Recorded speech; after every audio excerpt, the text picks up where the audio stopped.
Meditations for Every Day in the Year by Bishop Richard Challoner. February 3rd. On the parable of the labourers in the vineyard. Consider first that on this day we enter upon a time of devotion and penance in the way of preparation for the solemn fast of Lent, and therefore we are called upon by the Church, both in the Epistle and in the Gospel of Septuagesimus Sunday, to begin now at least to be quite in earnest in the great concerns of our soul. In the Epistle, we are put in mind by St. Paul, 1 Corinthians 9 and 10, that we are all here running in a race in which we must push forward with all our power, or we shall lose the prize, that we are engaged in a conflict for an incorruptible crown, which is not to be obtained without much labour and self-denial. That, if we are not in earnest, notwithstanding all the distinguished favours we have received and daily receive from God, we shall be in great danger of being excluded, like the Israelites, from the true land of promise. In the parable of the Gospel, we are put in mind that we have but one business in this world, which is here represented under the figure of labouring in the vineyard of our Lord. That in this labour we are to spend the short day of our mortal life, and by persevering till night in this labour we are to secure to our souls the wages of a happy eternity.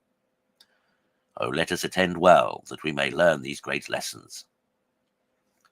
Consider secondly, in the parable of this gospel, the infinite goodness of God manifested to us in that perpetual attention of his in every age, since the beginning of the world, and in every part of the life of man, by which we are invited by his divine graces and calls to go out and to hire and to send labourers into his vineyard.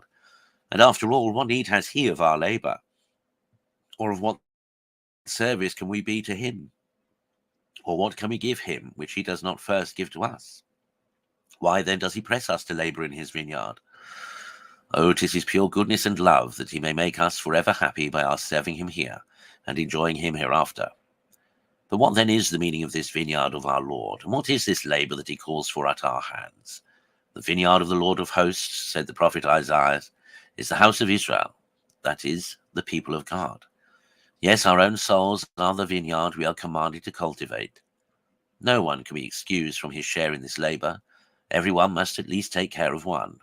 To labour here to the purpose, we must first, in the first place, root out the poisonous weed of sinful habits, and cut up all the thorns and briars of our vices and passions, and then we must plant in their stead the good plant of Christian virtues, and bring them on by proper care till they are capable of bringing forth fruit that may answer the expectation of the great Lord and Master of the vineyard, and be agreeable to him. Oh, how happy shall we be if, by our labours and his blessing, we so cultivate this little part of the Lord's vineyard that falls to our share, as to engage him to come to us and recreate himself there with us. Consider thirdly, Christian souls, how early in the morning your good God invited you to work in his vineyard, by the early knowledge he gave you of himself and of the end for which he brought you into the world, and how frequently he has pressed you ever since by his repeated graces and calls in every part of your life, to oblige you to set about this work in good earnest. But can you say you have yet begun? May he not justly reproach you as he did those whom he found standing in the marketplace at the 11th hour? Why stand ye here all the day idle? Alas, are you not idle when you are doing nothing to the purpose? And has your not whole life hitherto been spent in doing nothing to your purpose? Nothing to answer the great end, the only business for which you were made? Have you not then been truly idle all the day, that is, all the time of your life? Begin now at least to labour. Perhaps this is your last hour, your day is fast spent, the night is coming on when no man can work, John 9:4.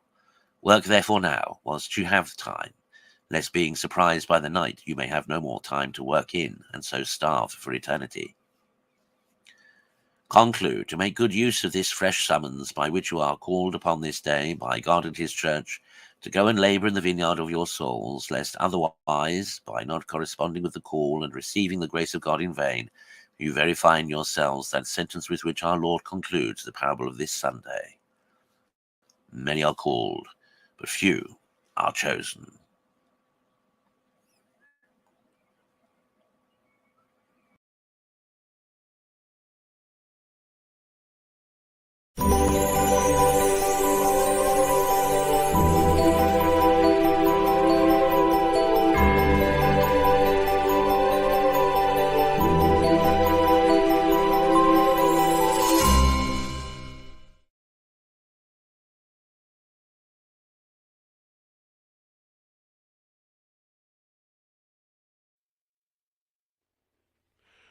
Angelus